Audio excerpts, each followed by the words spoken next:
Pull You Knitting podcast. My name's Hazel. This is a spinning, weaving and hand dyeing podcast from Wales in the UK.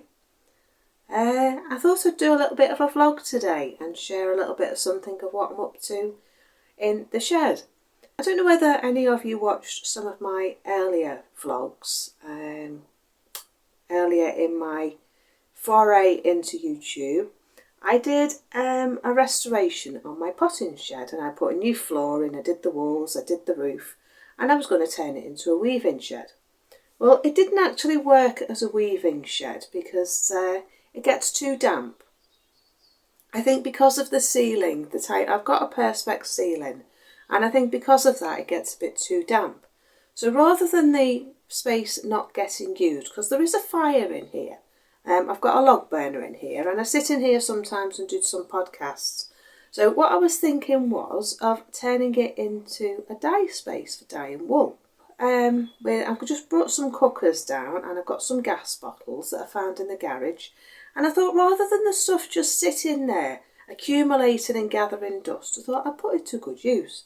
So I've been looking for a space to dye my wool, because working in the garage it gets very, very cold. And I thought, well, in here, at least the pans will warm the space up. And if it is particularly cold, I can always put the log burner on. So it is virtually watertight. I've noticed that since we had a storm earlier in the summer, the bangs were that loud that it's cracked the perspex. Yeah, it sounded like an incendiary bomb going off. I don't know whether you watch my other channel, Wildwood Cottage Diary, but I did a bit of a vlog about it, and it did sound like an incendiary bomb going off.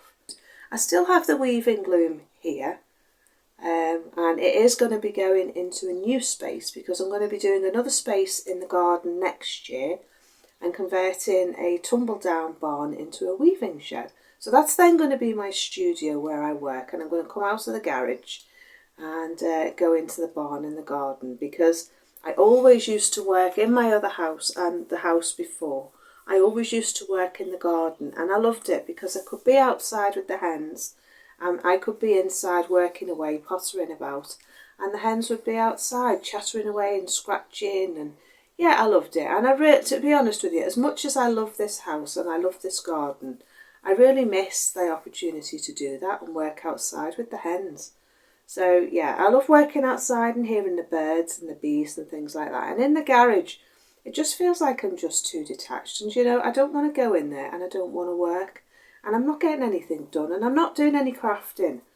And that's simply because I haven't got anywhere to work at the moment. So I love that. I do go in there and I do potter about from time to time, but creative-wise, it just doesn't feel like a good space to work, to be honest with you. It's dark, it's gloomy, there's no proper lighting in there. There is a sink in there, but you know, a sink isn't everything, is it? I can always use the one in the house, and I can always use that sink if I need to. So yeah, that said, I'm going to show you around in here and show you what my thoughts are for this space and the space outside, because I'm going to put a pergola up, and I'm going to put plastic over the top, and I'm going to build a rocket stove, and then it'll be sort of a waterproof canopy from the shed then to under this waterproof canopy, and I'll be able to dye my yarn under there. So that's going to be great. Yeah, so I'll just turn you around and we'll have a little look around the new dye shed, and I will show you my thoughts for this space. So just turn you around. So this at the moment is the inside of the shed, and on the back wall over here I've put a metal shelf, and I put all my pans on there. I've got my kettle on there, I've got a blender on there for blending up dyes, and yeah, it's just a really good useful space. That black thing just there is my stove, that's a log burner, and yeah, I've got some pots of dyes.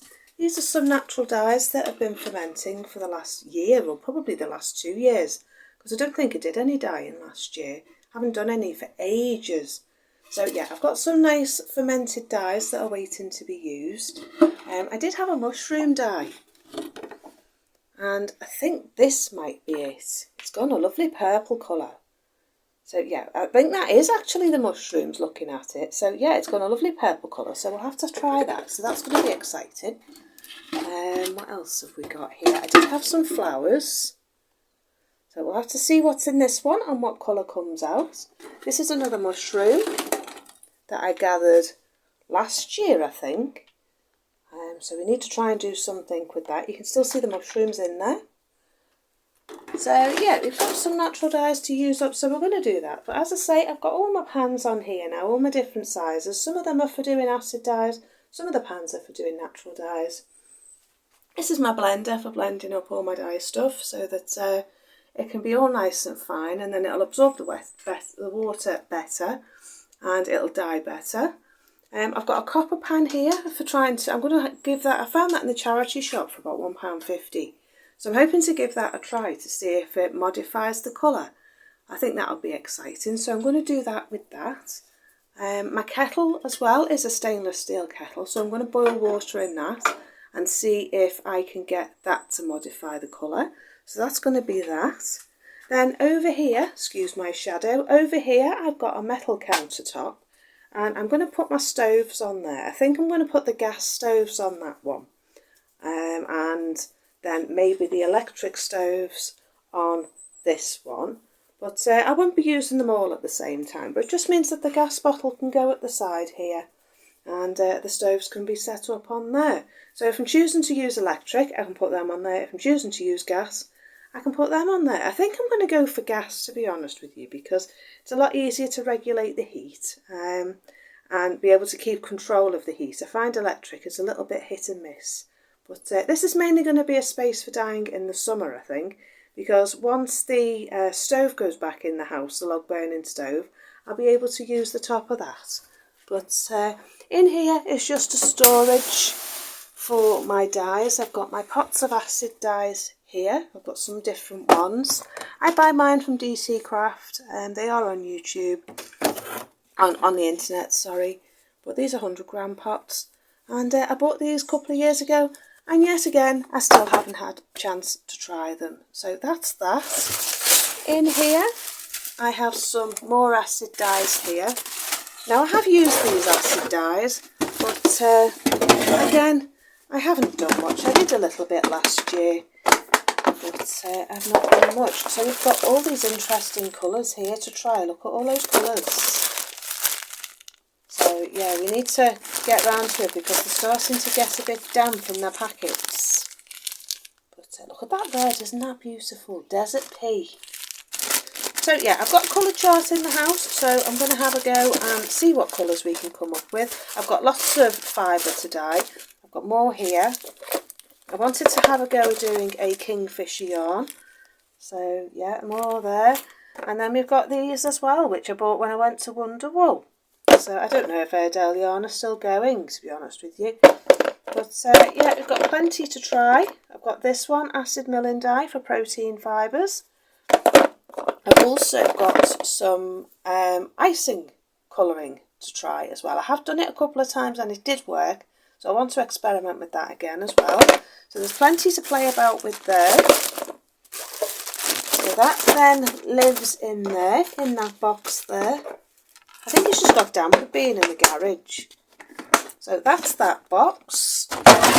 And then this box here is where I keep my alum and my cream of tartar. I've got a big bag of that. I've got my big tub of aluminium there, potassium sulphate. So that goes in there. I've also got a bag of salts in there. Down there is some more dyes. These again are natural dyes. And there's a few different ones to try. Some flowers. I think that was Rudbeckia in that one, and I did try to dye yarn with that. Not sure what else we've got here, to be honest. I think there's some daffodil dye here from when I did daffodils a couple of years ago. So we'll have to have a rummage in here and see if any of these are any good. Dye a couple of skeins of yarn up and see what we end up with. I just keep them, to be honest with you, just to see if I can get any more colour out of them. It seems a shame to throw them away. Oh, this is a box of hair conditioner.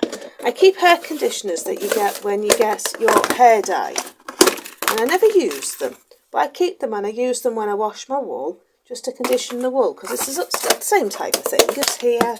This is my citric acid, and I buy it in a big bag. I think it was about £6 on eBay, and I keep the spoons in there as well, and it just keeps it dry. These are food safe boxes. They're airtight, so it keeps everything nice and dry. I need to do the same with my dyes that are starting to get a bit damp. I've got some food boxes in the bag, so I will do that. So that's that. And I've got some droppers as well for doing dyes, for doing samples to test to see what the colours are. Yeah, and then I've got some sieves for sieving out the yarn. I've got a couple of those for sieving out the yarn. And then over this side here, oh, I'll just show you this. This is a wall hanging that I made a few years ago. And as you can see what I've done with the driftwood, I put it on the top and bottom. And then you can make yourself a nice wall hanging. So I might do, this is art yarn, some of my art yarns. So I might do a video about that at some point. I've got my measuring cups there for measuring things out, measuring out dye stuff when you're doing natural dyes. And then this countertop here needs clearing, but it is slate, and I'm going to use that as a workspace for looking out at the view down the garden. And now I've sorted the stoves out, I think the hens will be able to go and potter about out here when I'm pottering about in here. So these are the cookers that I've got. I've got 2 electric stove tops. These were the elderly gentleman Gordon who used to live here. These were what he used to use for doing his cooking. So I've still got the plugs. So I've got 2 of those. Got that one. And I've got this one. You can regulate the temperature on the front. And then underneath that here are my gas ones with the regulators on. And unfortunately, over time, they've been eaten by the elements and one of them's fell out. But I've still got this one, which is still sturdy. So I've got 1 ring there. And then this one, which is another gas one. And this one's got 2 rings on it. And it's a great little stove. It's brilliant. I've only got one of the things, but I have to use a pair of pliers for that one. But this thing does need replacing because it's perished a bit with being outside. But other than that, it's perfectly fine. I have dyed with it before, so I am going to use that again because I've got 2 full gas bottles in the garage, and I'm thinking, do you know what, it's better to use them than the gas go off and it not get used. And then what I'm thinking of doing is putting a pergola up. Where are we? Putting a pergola up along the front here, and it'll come all the way along here. Yes, I have got the compost bins there, but I'm not bothered about that. They can stay there. If I cut the hedge, if I cut this side of the hedge here, I'll be able to push the compost bin back. But this is going to be my rocket stove. And as you can see, I did set it up last year and use it last year. But yeah, that's going to go here. And then the pergola is going to come out of the front here and have a plastic roof on. And I'm going to set up the dye pots. And you know, today I might do some dyeing. So if I do, I'll video it for you and show you what I do. So yeah, I think I'm going to set up the dye studio today because I've got some dyer's chamomile in the garden. And I've been wanting to try it for ages, and it desperately needs the flowers picking off. So I think that's what I'm going to do today. I've got some yarn skeined up in the garage. So yeah, I think I'll set this all up because I can still work outside and still work in the garden while the pans are on, and I can keep an eye on them. And the chickens are out in the garden as well, so I can keep an eye on them and get on with some gardening and set it up and get some dyeing done. It's such a long time since I've done any dyeing. I haven't done any for ages, and I'm desperately wanting to get my weaving kits back in my shop. But the days just seem to rumble by, and before I know it, a month's gone, and next week it's September, and I've got nothing done. So I'm hoping to get them in my shop for you for Christmas, so you can buy them if you want them for Christmas presents. I've got cochineal to go in. I've got orange onion skins to go in. I've got red cabbage to go in. I've dyed with all sorts of different things. So I think if I get this set up, we can get that dye course up and going, which I've been promising you for months. I think it's about 12 months now since I started recording that. So I'm going to get this set up, and then once I get it set up, we'll do another vlog and we'll get dyeing some wool. So see you later.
I've got my stove all set up and I'm far too excited to leave it now. So I've got the gas bottle in, I've got the stove set up behind me, and I've decided that these yarns, that I'm pretty sure it's a mushroom, pretty sure.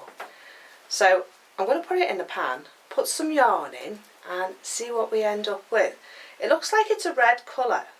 Now I can't remember what I put in. I know I put some lichen in to soak off the trees in the back, because there's one particular tree and it's covered in lichen all the time, but in the winter it looks so pretty. You can just see all this lichen on it, and when the wind comes down the hill it knocks the lichen off the tree. So I remember picking some, so either last year or the year before, and I put it in one of these tubs, and you know, I think that's what this is. So I'm really excited. I just want to try it. If it looks like the colour of my hair, and I just want to put it in a pan. So I'm going to get my sieve, I'm going to sieve it out, I'm going to get it in the pan, I'm going to get my yarn, and we're going to dye some wool together. I just can't wait. I've been waiting to get this set up for ages in the garden, so I've got somewhere to work. And you know, I don't know why I didn't think about it earlier. Why didn't I just use this space in the first place, instead of faffing about and leaving it empty? I could have been dyeing wool all summer. But no, typical me, I just leave it in the back of my mind, and then I just don't think about it. And all of a sudden, it's like a light bulb moment. It's like, oh yeah, why don't I do that? Should have thought about it earlier, but never mind. Anyway, that just poses another problem now, because I've got to put the pergola up. And the pergola needs painting before it goes up. So, yeah. And then that means me tidying outside in this part of the shed as well. So there's always more than one job to do. Anyway, as you can see, I've got my sieves on the wall. So I'm just going to dye this. I'll show you it going in the pan, and we'll see what colour it is. Right, so I've got my pan set up. There's my pan. There's my sieve. And this is one of our dyes. Now it looks, at the bottom, it looks purple. So let's have a, in fact this one looks even more purple. So let's try this one. It's got the same stuff in the bottom. So let's see what we get, shall we? Let's see what we've got in it first. Oh, it's not purple, just looks it.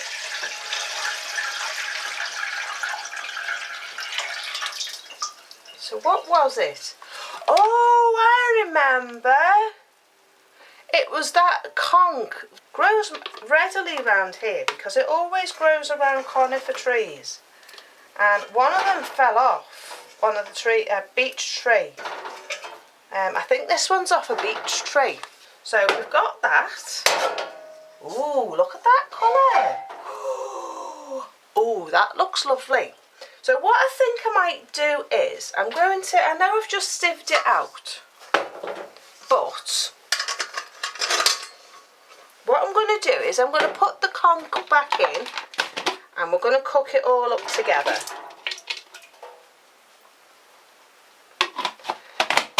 Now, because this has been cold soaking for about a year, 2 years, I'm going to cook it up for about 20 minutes and see if we can get any more colour out of that conk, and then we'll get the wool and we'll put the wool in. I just plug the gas in, go and get my lighter, and be back in a minute. Right, okay, so I've got myself set up and I've got my stove on. I've got a pan of water on to boil up for some alum mordant to mordant my yarn, and I've got the other pan on to heat up the conk that we found in the tub. What I've done is I've been down to my workshop and I've got my tub, as you can see. It's got skeins of yarn in. So you'll have to excuse the sunlight keeps disappearing. It might disappear into the shadows a little bit. But I've got my scales, which is this here. Just put new battery in. So what we want to do is measure out my skeins of yarn. So I've got some nice Shetland wool here. Not sure how many grams are in it, but you have to use 10% alum, 7% cream of tartar to the weight of your yarn. So I'm going to weigh my yarn. So I'm going to turn you down to the table and I'll show you weighing out my yarn and doing the calculations for how much alum and cream of tartar I need to put into the pan for mordanting the yarn. Sorry, that's quite a tongue twister that. I'll show you me working out how much alum, how much cream of tartar I need to add to the pan so that I can mordant my yarn to dye it in the colour that we found in the tub. So I'll just take you down to the table. So what I've got here is a very handy notebook that I found in the pound shop. It's got a loop on the side, and what I thought I would do is I thought I'd use it for my natural dyes, and then I can put a hole punch in the corner here and put the colours along the side, and then I can use it as like a colour shade chart and write down the recipe of what I did when I dyed the particular yarn that's on the end here, so that I'll know that I can reproduce the colour when I come to do it again. So I've written a note here, conk, 2-year-old pot, and I'm going to put the date. Excuse me. I'm going to write the date. So the date today is the 24th August 23, and I think I'm going to try using this Shetland, a skein of this Shetland, and see how it turns out. I've got on my bag that I've got 174 metres roughly of the yarn. So I've got 4 of those.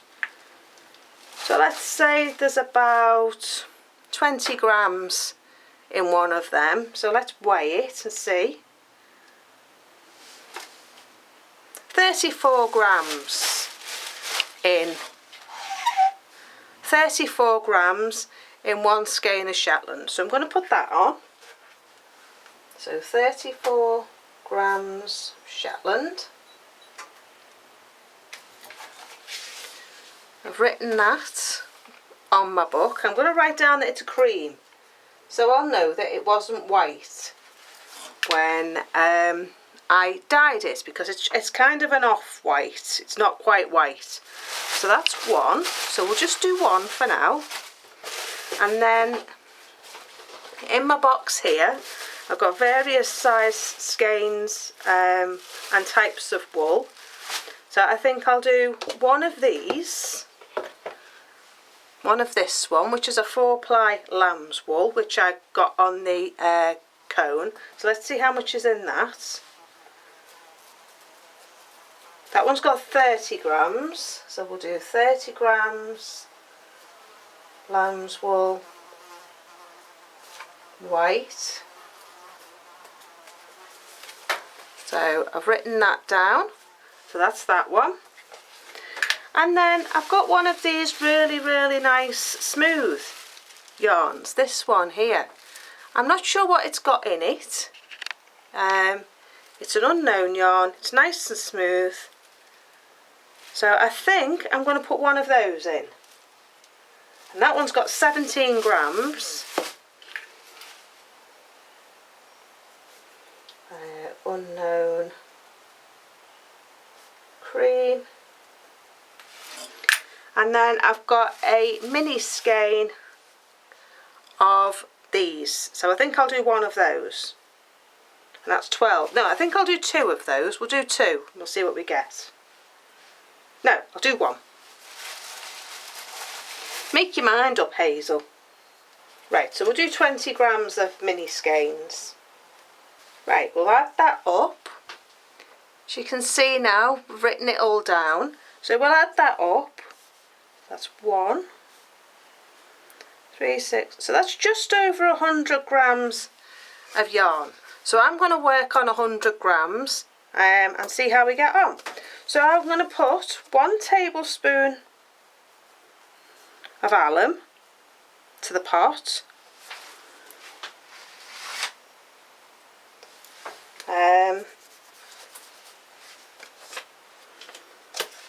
Because a tablespoon is going to be roughly 10 grams. And then I need to work out my... I'm going to do 7 grams, I think. 0.7. I'm going to do half a teaspoon of alum, of cream of tartar. Half a teaspoon of cream of tartar. So I've written all that down. That's everything I'm going to do so far to that yarn. And what I might do is, I'll just show you.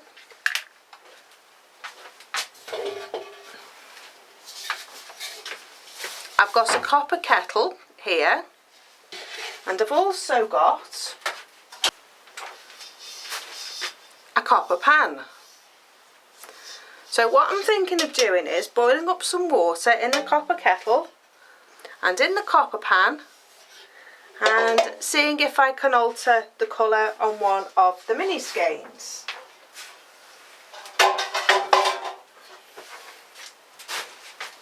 So putting 2 of these in means I can alter the colour on one of them. And we'll see what happens. So maybe I could alter the colour on the other one and use my other kettle, my whatchamacallit kettle, oh I don't know, the one that I showed you earlier, and see if we can modify the colour to the other one, as soon as I've got this skein as well. So I'll do this as the main colour and these 2 to modify the colours. This one because it's a different colour and this one because it's a different yarn. And we'll see how the colours take up. So these ones now, they need to go in the pan with the alum, and they need to cook for about half an hour on in a warm pan, but not boiling. And we'll see how we get on. So I'm just going to check my pans and I'll see you back at the stove. So what I've got here now is my 2 pans. This one here has got warm water in it, so that's going to be what our alum goes into. And then this one here, sorry about the steam, is the dye stuff. And what I've done is I've heated it up, and I don't want it to go like a mucky brown colour, which happens when you boil the colours. So what I've done is I've heated it up so it's hot, and then I've turned the pan off, because I don't want it to carry on bubbling away. I just want it to heat it through, get it warm, and try and extract some more colour. So it's looking like it's going to be a brown at the moment, but we'll see once the alum goes in, and then we'll see if we can change the colour once the mordant, if I can modify the colour as well. So you want to make sure when you're doing this with gas that you've got a well ventilated room to do it in. You don't want to be using camping gas in an enclosed space. So I've got the door open, I've got the windows open, and yeah, it seems to be going well so far. So what I'm going to do now is I'm going to get my alum, and before the water starts bubbling, this is my cream of tartar, which I showed you before, and then this is my alum. It's roughly about £10 a kilo of alum on eBay. I had a look earlier because I want to get some more. So I'll just get my spoons.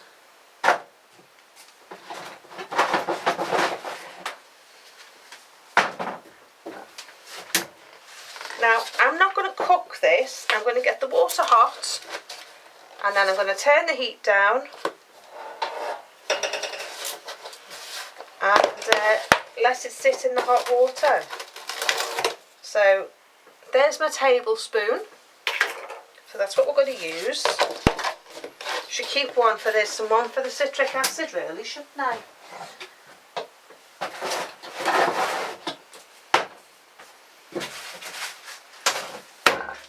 Right, so it does crystallise in the tub, don't use it. So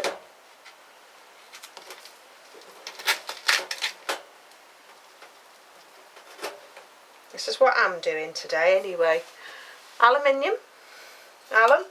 there, and give it a stir.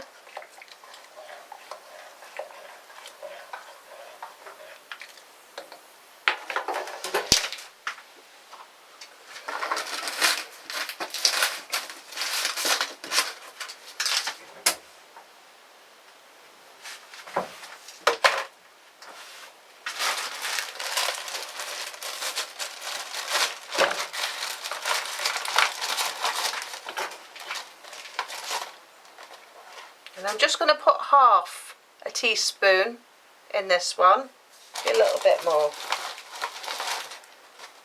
because it said 7%, didn't it? That much.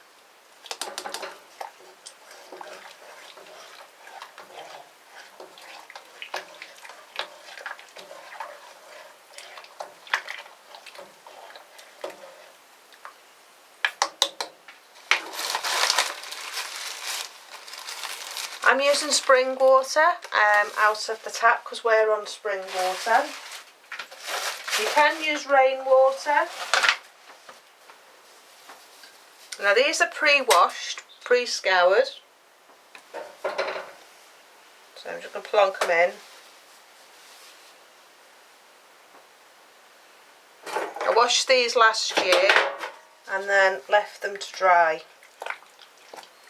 because I knew I wasn't ready for them, but I just wanted to wash some ready, because it's a lot easier to get your wool dry in the summer than it is in the winter. Well, here in Wales it is anyway.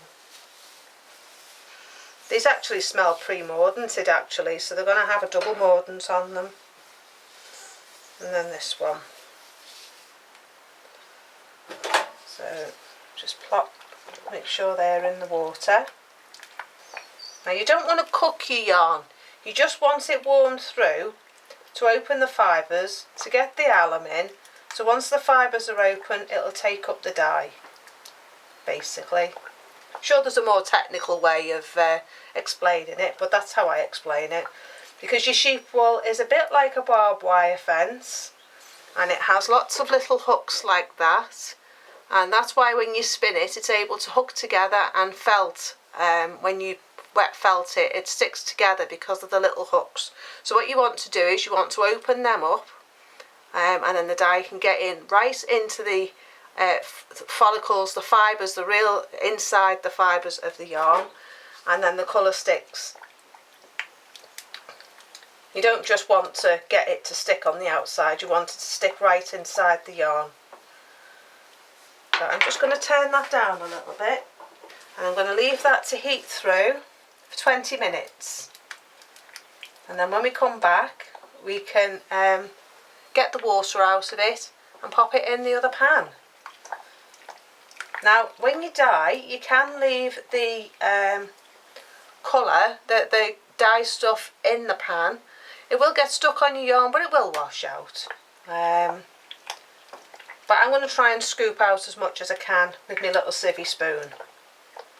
But I'm going to leave that to cool for the time being, and then see how we get on. Should have put cable ties on this, shouldn't I? I have got some.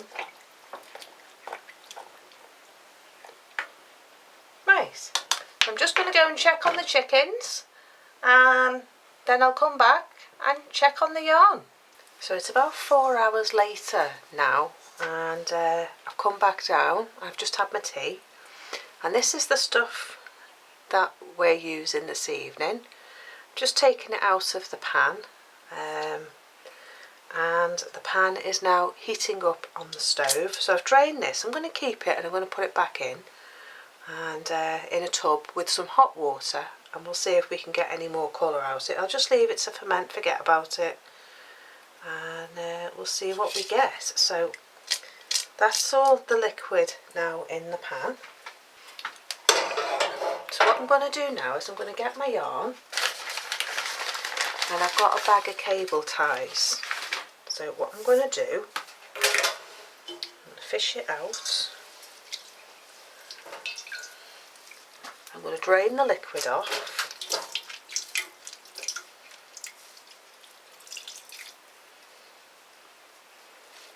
And I'll keep that for another pot. I'm going to put my zip tie on. Now I'm going to put them all in at the same time, simply because I want them to take up the dye at the same rate. I'll put these on one zip tie because these are the two mini skein, the 10-gram ones. So they can go on together. This just makes it easier for lifting them when they're in the pan, so you're not handling hot yarn.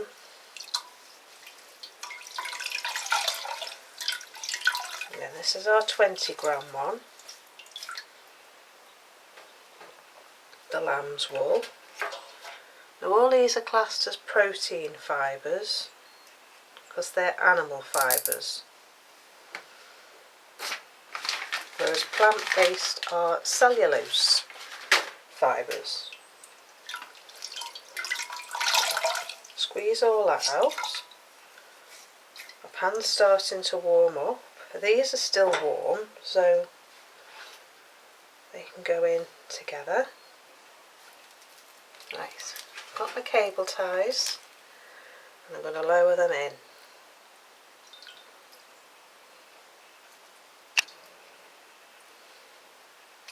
I'm going to leave that for now.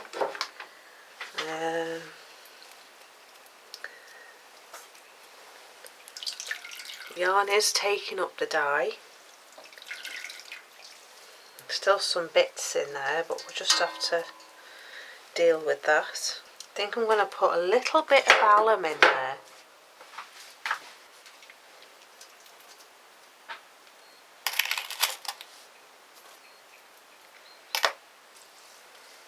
I think it's going to just be a boring beige, unfortunately, but we will see. Got a lot of tannin in it, but not a lot of colour. But we shall see. Right, I'm going to leave that, and I'll probably come back in the morning now, because I'll go in the garden, and then in about half an hour I'll turn it off, and then we'll see what colour it is in the morning. So I'll see you in the morning.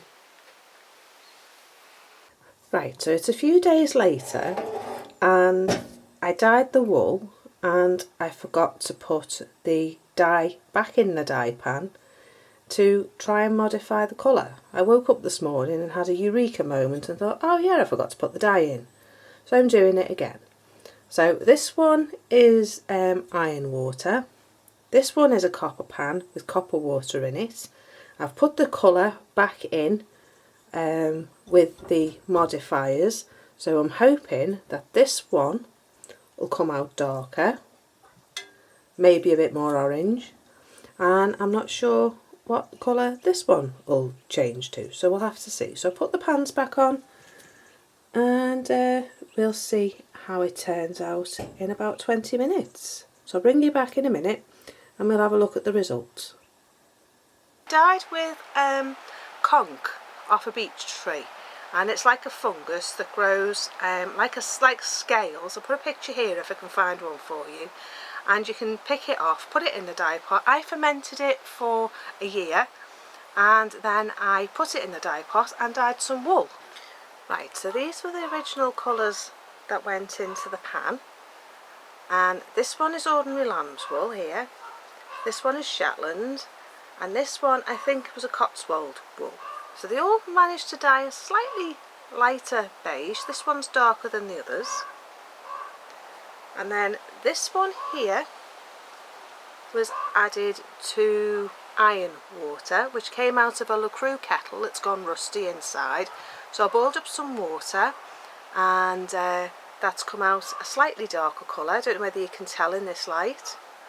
And then this one was put in a copper pan and dyed in a copper pan. So that one's slightly different again. So we've got 3 different colours and 3 different yarns. So I'll try and insert a picture for you so you can see, but this sunlight's really strong at the moment, so I'll try and put a picture in at the end for you to show you the difference in the colour. Now all I did was, this one was mordanted with alum, and then this one was just added in to the pan with the water. Which one's that one? With the iron water, and then I boiled it up. I cooked it up for about half an hour on a low heat, let it heat up, turn the pan off, and then left it overnight to soak. And this one I cooked in the copper pan, heated it up again, left it overnight to soak, as the water cooked, turned it off, left it to soak overnight to cool down. And these are the 3 colours that I achieved. Now I really like the iron one. I'll definitely do that again. It's a lovely mushroom colour, so I'll definitely do that again. But if I can, I'll insert a photograph for you so you can see it properly, but the light's not very good here today, so just wanted to get this video finished and show you that I did manage to get 3 different colours, and they will be going into my kit for my weaving kits. So yeah, I'm thinking of designing some other kits, maybe doing a glasses case so you can knit with them. They are very fine, they are a 4-ply yarn, but again, I really do love this colour, and I'm definitely going to do it again. I have lots more conk, there's some more on the beech tree down there, so I'm sure I can help myself to one from there. So yeah, definitely give it a go. You can find it growing at the base of the beech tree. I'll take a photograph and I'll insert that for you here as well. It grows at the bottom of the beech tree, and sometimes they just fall off of their own accord, but you're not going to cause any damage to the tree if you just take a piece off. And to be honest with you, I don't think the wildlife eats it either. So yeah, you're not going to do the tree any harm by taking some. So yeah, so they're my 3 colours, so I'm definitely going to try that again. So yeah, if you have enjoyed my video, please do like and subscribe. Please do subscribe to my channel if you're interested in knitting, crochet, spinning, weaving, any of those rustic crafts, and you'll be kept up to date when I upload new videos. So I'm going to go now. I'm going to go and try and get out of this really strong hot sun, and I'll see you in the next video. So enjoy the rest of your week, enjoy the rest of your weekend, and I'll see you soon. Take care. Bye for now. Bye bye.